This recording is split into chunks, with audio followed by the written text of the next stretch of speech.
Good evening guys, कैसे आप सब। तो आप सभी का स्वागत है हमारे यूट्यूब चैनल क्रिकेट स्टूडियो पे। तो जैसे कि आप जानते हैं कि अभी क्रिकेट वर्ल्ड कप का फीवर शुरू हो चुका है। ODI world cup ODI world cup का फीवर शुरू हो चुका है। और ये इस बार ये वर्ल्ड कप इंडिया में खेला जा रहा है। तो अभी हमारे वार्म अप मैचेस शुरू हो चुके हैं आज से। तो आज पहला वार्म अप गेम था श्रीलंका और बांग्लादेश के विरुद्ध। और इस मुकाबले में बांग्लादेश ने अपनी पकड़ मजबूत बनाकर रखी हुई है, क्योंकि इस वक्त उन्हें जीतने के लिए सिर्फ 84 रन की ज़रूरत है 22.4 ओवर्स में, यानी कि रिक्वायर्ड रन रेट उन्हें सिर्फ 3.71 का ही चाहिए। तो इस मुकाबले में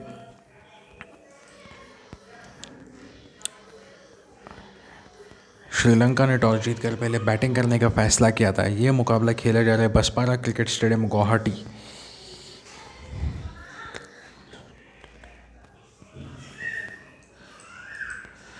तो श्रीलंका ने जैसे पहले बैटिंग करने का फ़ैसला किया था, तो श्रीलंका की शुरुआत बहुत ही अच्छी रही थी। शुरुआत उनकी 104 की ओपनिंग पार्टनरशिप मिली थी। पतुम निसांका और कुशल परेरा ओपनिंग में आए थे। कुशल परेरा रिटायर्ड हर्ट होकर वापस चले गए। 34 रन बनाए उन्होंने। 24 गेंदों में 6 चौके उन्होंने लगाए थे। पतुम निसांका 64 गेंदों में 68 रन उन्होंने बनाए थे, 8 चौके 1 छक्का। कुशल मेंडिस 22 रन 19 गेंदों में 3 चौके 1 छक्का। सदीरा समर विक्रमा 2 रन उन्होंने बनाए 3 गेंदों में, कोई चौका नहीं, कोई छक्का नहीं। चरित असलंका, इन्होंने 32 गेंदों में 18 रन बनाए, 2 चौके, कोई छक्का नहीं। धनंजय डिसिल्वा 79 गेंदों में 55 रन बनाए, जिसमें 2 चौके 1 छक्का शामिल है। दसुन शानका उनके कप्तान, 17 गेंदें उन्होंने फेस की, सिर्फ 3 ही रन उन्होंने बनाए। करुणा रत्ने 27 गेंदों में 18 रन 1 चौका। दुनित वेललागे 14 गेंदों में 10 रन, कोई चौका नहीं, कोई छक्का नहीं।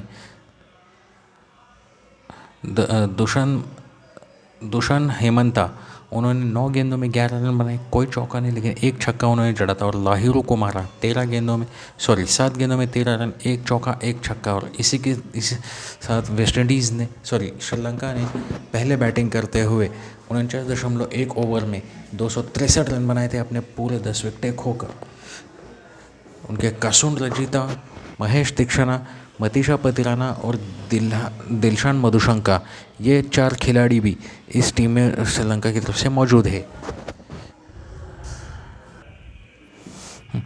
तो ये तो रहा श्रीलंकन बैटिंग का ब्यौरा। अब देखते हैं हम बांग्लादेश बॉलिंग की तरफ।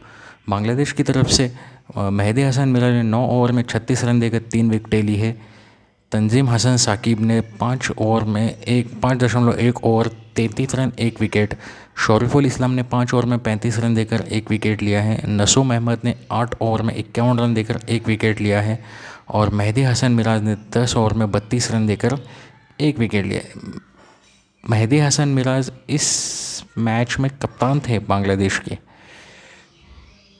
और मेहदी हसन 2 है, एक मेहदी हसन है और एक मेहदी हसन मिराज, माफ़ कीजिए, बांग्लादेश टीम में 2 मेहदी हसन है। तो आइए अब हम एक नज़र डालते हैं बांग्लादेश बैटिंग की तरफ। बांग्लादेश ने अभी तक 2 विकेटें खोकर 183 रन बना लिए 28 ओवरों में।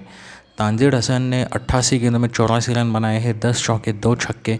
लिटन दास ने 56 गेंदों में 61 रन बनाए, 10 चौके, कोई छक्का नहीं। और कप्तान मेहदी हसन मिराज ने 24 गेंदों में 27 रन बनाए हैं, 1 चौका 2 छक्के की मदद से। अब तौहीद हृदय बल्लेबाजी के लिए आएंगे, क्योंकि अभी अभी उनका एक विकेट गिरा है।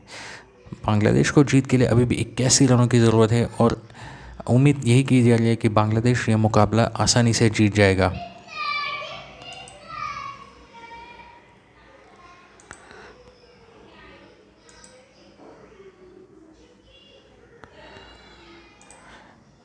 आज का दूसरा वार्म अप गेम था दक्षिण अफ्रीका और अफ़गानिस्तान के बीच, लेकिन ये मुकाबला बिना टॉस किए ही ये मुकाबला अबैंडन हो गया, क्योंकि बारिश गिरी थी इस मुकाबले में। ये मुकाबला खेला जाता है ग्रीनफील्ड्स इंटरनेशनल स्टेडियम तिरुवनंतपुरम में। यह बारिश की वजह से चलते ये मुकाबला नहीं हो पाया और पूरी तरह से ये मुकाबला अबैंडन हो गया।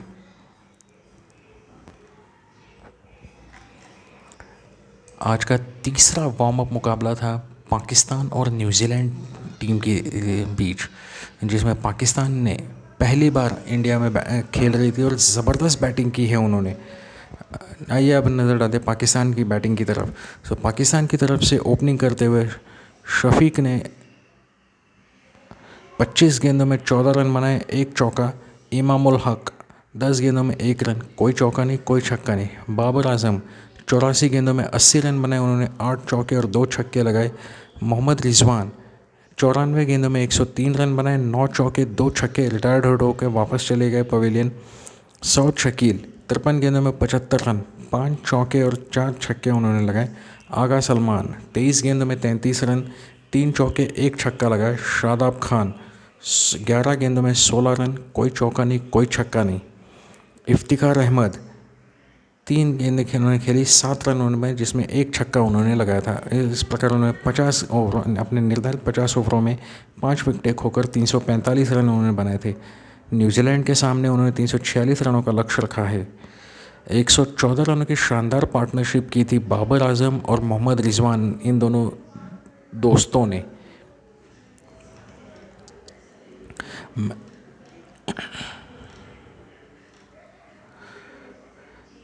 यह मुकाबला Rajiv Gandhi international cricket stadium Hyderabad में खेला जा रहा है और इस मुकाबले में पाकिस्तान ने टॉस जीतकर पहले बैटिंग करने का फैसला किया था।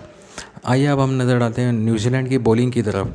न्यूजीलैंड की तरफ से गेंदबाजी की सबसे बढ़िया गेंदबाजी, उन्होंने सबसे सफल गेंदबाज रहे थे उनके ऑफ स्पिनर मिचेल स्टैंटनर। 8 ओवरों में 39 रन देकर 2 विकेटें उन्होंने ली थी।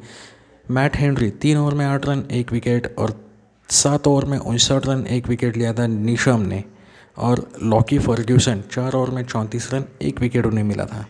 तो आइए अब नज़र डालते हैं न्यूजीलैंड की बैटिंग की तरफ। न्यूजीलैंड की बैटिंग अगर देखी जाए तो उन्होंने भी शुरुआत बहुत ही शानदार की। 24 ओवरों में 194 रन उन्होंने बना लिए हैं। सचिन रविंद्र ओपनिंग आए थे, उन्होंने 97 रन बनाए 72 गेंदों में, 16 चौके 1 छक्का उन्होंने लगाया था। डेवॉन कॉनवे कोई आज खाता नहीं खोल पाए और कमबैक कर रहे हैं उनके पाकिस्तान के फास्ट गेंदबाज हसन अली ने उनका विकेट लिया, मोहम्मद नवाज़ ने उनका कैच लिया था। केन विलियमसन 50 गेंदों में 54 रन बनाए, 8 चौके लगाए, रिटायर्ड होकर वापस चले गए। डैरिल मिचेल 20 गेंदों में 26 रन, 2 चौके 1 छक्का। टॉम लेदम उनके कप्तान और विकेट कीपर, उन्होंने 7 रन बनाए, 5 गेंदों में 1 चौका लगाया था। अभी भी न्यूजीलैंड को जीत के लिए 150 रन की ज़रूरत है 25.4 ओवर में। ये रिक्वायर्ड रन रेट उनका 6 से भी नीचे आ चुका है। अब अगर हम गेंदबाजी की बात करें तो पाकिस्तान की तरफ से हैरिस रऊफ 4 ओवर में 36 रन, कोई विकेट नहीं। Hasan Ali 4 over 18 run 1 wicket. Agha Salman 6 over 44 run 1 wicket. Usama Mir 4 over 35, कोई विकेट नहीं। मोहम्मद वसीम जूनियर 3 ओवर 33, कोई विकेट नहीं। मोहम्मद नवाज़ 3 ओवर 28, 3 ओवर 3 गेंदें 28 रन और कोई विकेट नहीं। सो ये तो था आज के दिन का तीसरा वार्म अप मुकाबला न्यूजीलैंड वर्सेस पाकिस्तान का।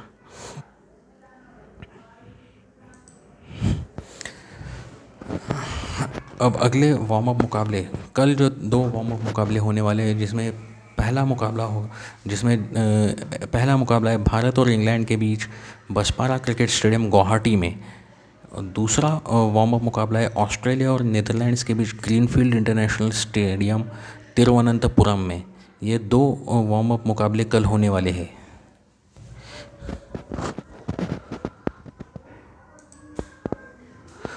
तो आइए अब बात करते हैं पाकिस्तान क्रिकेट टीम की। पाकिस्तान क्रिकेट टीम को अब सभी लोग जानते हैं कि उन्हें किस तरीके का वेलकम मिला यहाँ पे इंडिया में, लेकिन फिर भी पाकिस्तान क्रिकेट टीम के जो चेयरमैन हैं, उन्होंने इंडिया को दुश्मन मुल्क करार, उनके एक इंटरव्यू में उन्होंने इंडिया को दुश्मन मुल्क करार दे दिया था। और दूसरी तरफ उनके मीडिया वाले जो है, कुछ मीडिया वाले तो बहुत खुश है इंडिया की तरफ से जो उन्हें पाकिस्तान क्रिकेट टीम को जो वेलकम मिला था उसके ऊपर, लेकिन कुछ मीडिया वाले ये कह रहे हैं कि ये इंडियन गवर्नमेंट ने नहीं किया है, ये कोई बीसीसीआई ने नहीं किया, ये हैदराबाद ने किया है। तो उस बेवकूफ़ को मैं ये बताना चाहूँगा कि ये हैदराबाद इंडिया में ही आता है, इंडिया से बाहर नहीं है ये हैदराबाद। हाँ, तो तेरा लॉजिक तो तेरे पास ही रख। अपना लॉजिक अपने पास ही रखो और ऐसे बेवकूफ़ाना वीडियो बना के खुद की बेइज्जती करना बंद करो आप लोग। हैदराबाद ने अगर उन्हें उस तरीके का वेलकम दिया है, हैदराबादी फैंस ने वेलकम दिया, हैदराबाद कहाँ से है और इंडियन गवर्नमेंट कहाँ से है, बीसीसीआई कहाँ से है? इन सब का ताल्लुक तो इंडिया में ही है ना। तो इस तरीके के बेवकूफ़ी भरे वीडियोस क्यों बनाते हो आप लोग?